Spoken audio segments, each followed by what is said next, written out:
Gladys Knight signed with Motown in 1966, already a star.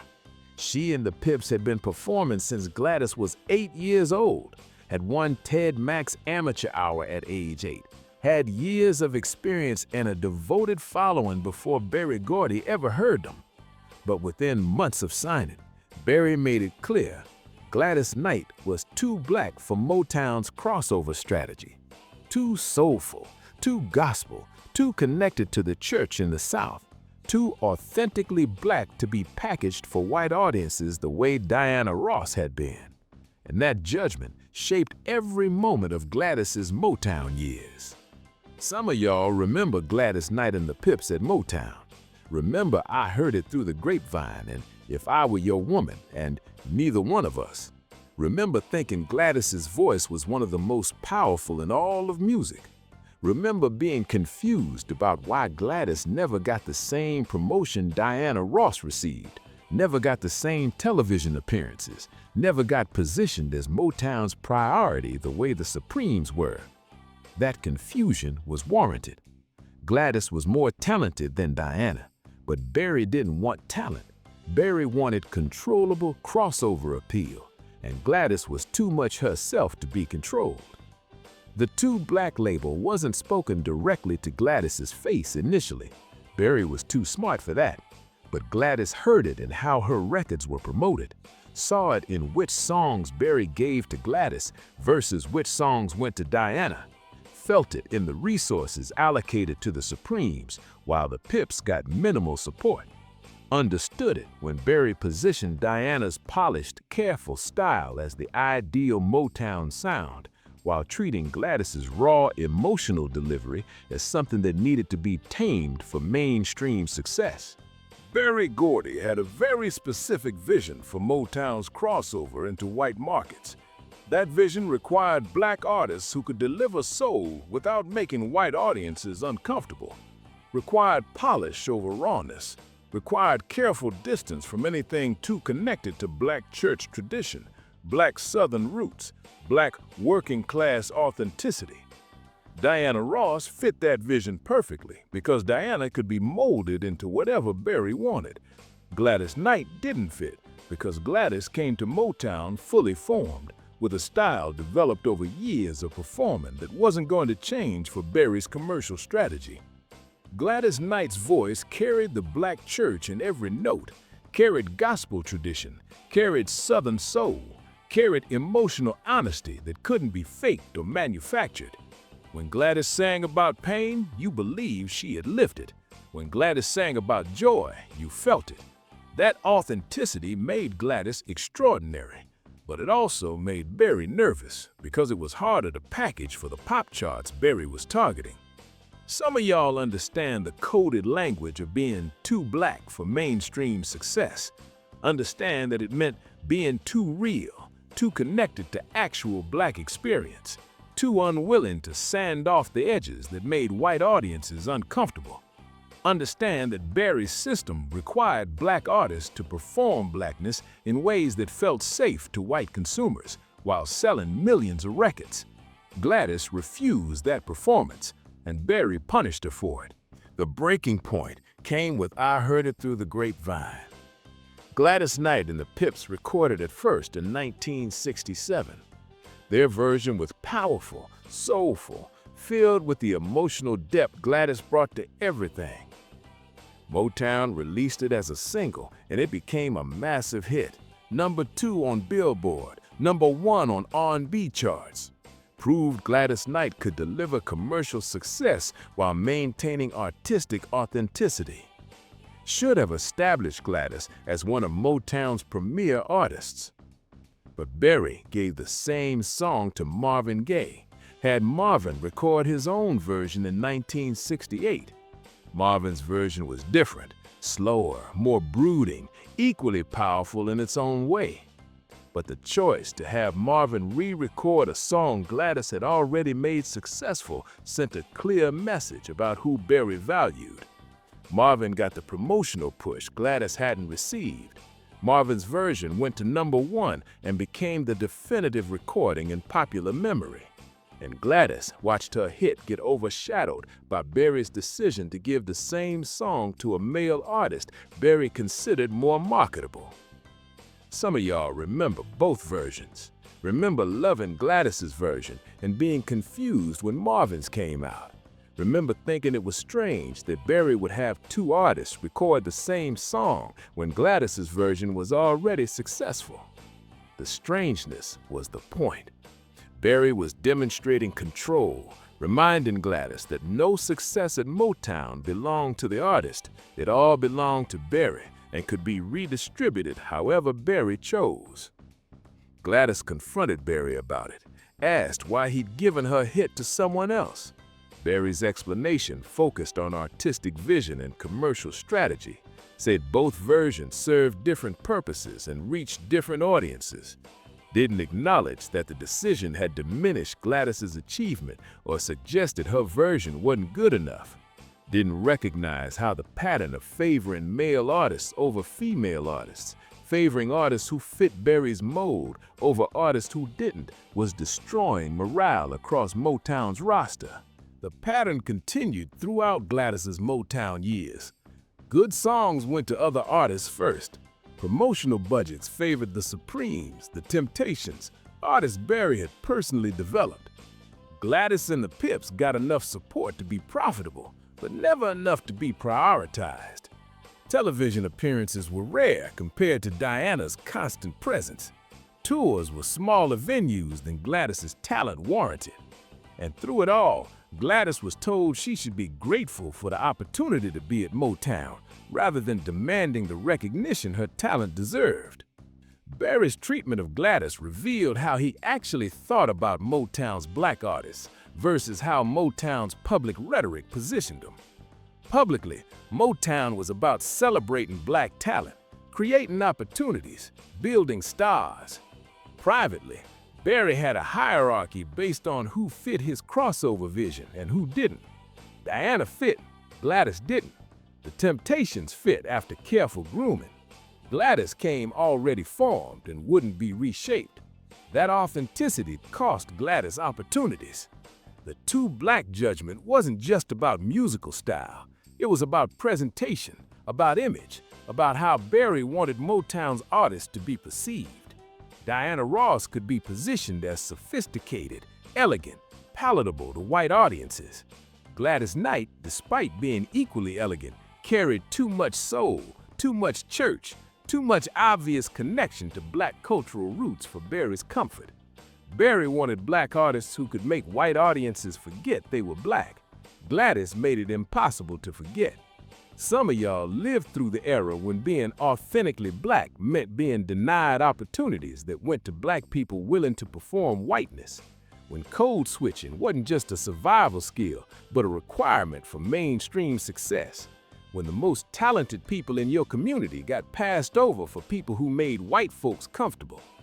Gladys Knight's Motown experience was that dynamic playing out in the music industry, with Berry Gordy as the gatekeeper deciding whose blackness was acceptable. Gladys Knight and the Pips left Motown in 1973, signed with Buddha Records, and had massive success.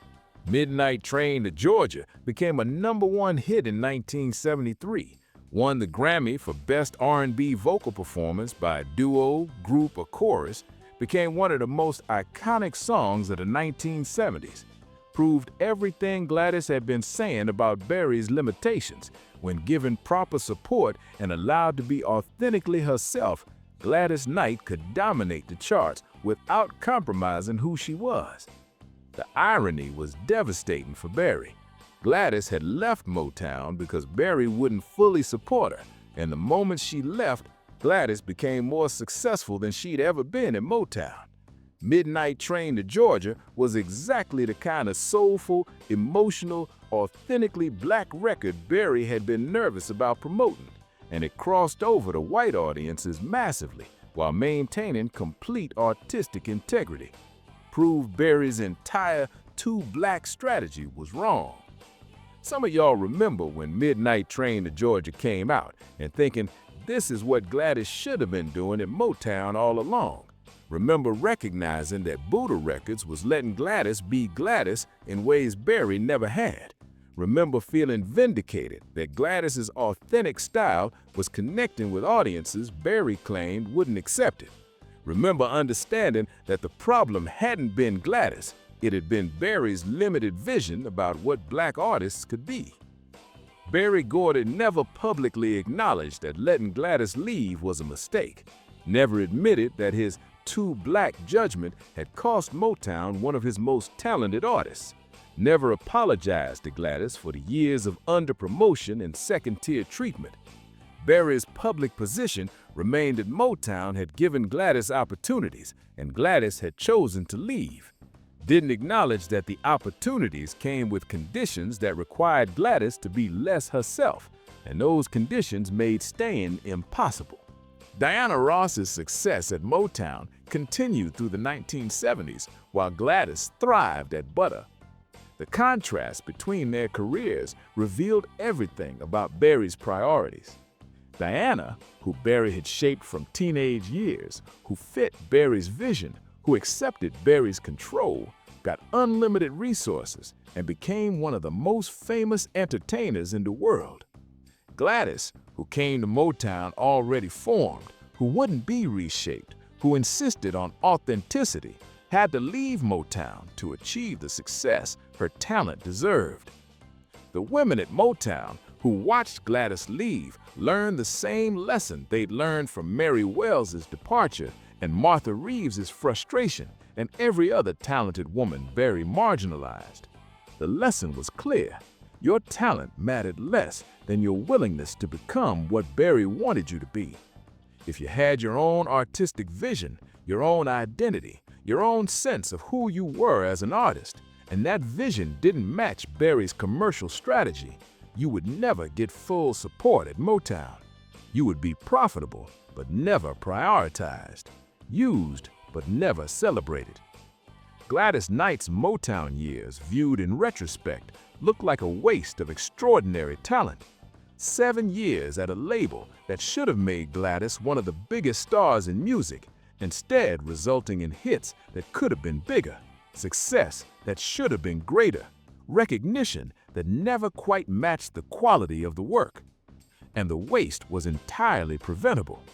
If Berry had valued Gladys's authenticity instead of trying to fit Gladys into a mold designed for Diana, if Berry had promoted Gladys with the same resources he gave Diana, if Berry had understood that too black was a self-imposed limitation rather than a market reality, Gladys could have been a Motown legend rather than an artist who had to leave Motown to become legendary. Gladys Knight is 80 years old now, has had an extraordinary career spanning 7 decades, has more Grammy Awards than Diana Ross, has a catalog of hits that include some of the most beloved songs in American music, has maintained artistic integrity and authenticity throughout a career that proved Berry Gordy wrong about what audiences would accept, and has done all of it while being gracious in public about her Motown years, even though everyone who knows the story understands Gladys was limited at Motown in ways that should never have happened. Some of y'all have watched Gladys's entire career and understood from the beginning that she was never given what she deserved at Motown. Understood that I Heard It Through the Grapevine should have been promoted as aggressively as any Supreme single. Understood that Gladys's television appearances should have been as frequent as Diana's. Understood that Motown's failure to fully support Gladys was about Berry's biases rather than Gladys's talent or commercial viability. And you were right. Diana Ross and Gladys Knight represent 2 different paths through the music industry and 2 different responses to Berry Gordy's system. Diana accepted Berry's molding, became what Berry wanted, and achieved extraordinary fame through that accommodation. Gladys maintained her authenticity, refused to be reshaped, and had to leave Berry's system to achieve comparable success.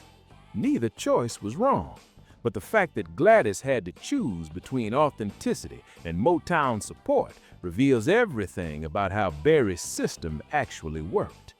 Berry Gordy's legacy includes the two black judgment that limited Gladys Knight and other artists who wouldn't fit his narrow vision of crossover success. That judgment was based on Berry's assumptions about white audiences rather than on actual market realities. And those assumptions cost Motown talented artists while limiting the artists who stayed. History proved Berry wrong. Audiences embraced Gladys's authentic soul when Buddha promoted it properly, just as audiences would later embrace countless black artists who refused to sand off their cultural specificity for mainstream acceptance. The music survives, and that is Gladys's victory. Midnight Train to Georgia still plays. If I Were Your Woman still moves people. I Heard It Through the Grapevine in Gladys's version still sounds fresh. The voice that Berry called too black for crossover success crossed over massively once freed from Berry's limitations. That voice carried gospel and soul and authenticity across every boundary Berry thought existed. That voice proved Berry's entire framework was wrong. Gladys Knight's story is not just about one artist and one label. It is about how gatekeepers in the music industry have always used coded language like too black to limit black artists who refuse to perform acceptability. About how commercial success has been denied to authentic black art under the pretense that audiences won't accept it, when the reality is gatekeepers won't promote it. About how Berry Gordy, despite creating opportunities for black artists, also limited those opportunities based on his own biases about what kind of blackness was marketable. Those limitations had real costs for real artists. Gladys Knight paid those costs at Motown and then proved Berry wrong the moment she left. Do you remember Gladys Knight and the Pips at Motown? Do you remember thinking Gladys deserved more than she got there? Drop a comment sharing your memories of Gladys's voice and what Midnight Train to Georgia meant to you. Hit that like button and subscribe so you never miss another trip down memory lane.